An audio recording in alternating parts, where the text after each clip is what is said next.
ఎంత పోరాటం చేస్తా అవసరమైతే మళ్ళీ త్యాగం చేసి పోయినసారి ప్రభుత్వాన్ని మీ కాళ్ళ తీసుకురాలే తీసుకొచ్చినా నేను రాజీనామా చేస్తే మొత్తం టీఆర్ఎస్ ప్రభుత్వం 100 మంది ఎమ్మెల్యేలు మునుగోడు ప్రజల కాళ్ళ కాడికి రాలేదా?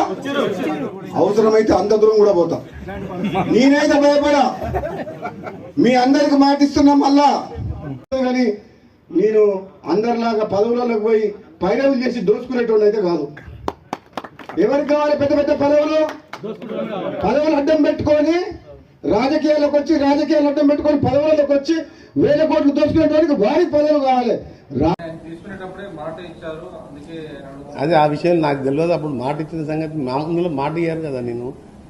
నేను ఇప్పుడు వాళ్ళు మాట ఇస్తే సంతోషమే, ఇస్తే సంతోషపడతాం. కానీ కేంద్రంలో అల్టిమేట్గా హైకమాండ్ సీఎం గారు కూర్చొని నిర్ణయించే అంశాన్ని నన్ను అడగడం కూడా మీరు తప్పు. నా చేతులు లేని విషయాన్ని అడిగితే నేనేం చెప్పలేను. నాకు సంబంధం లేని విషయాల గురించి ఇవన్నీ నాకు సంబంధించిన విషయాలన్నీ నన్ను అడిగి నేను చెప్ప.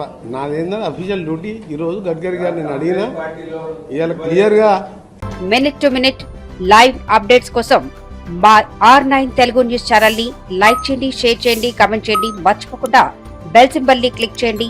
సబ్స్క్రైబ్ చేయడం మర్చిపోకండి.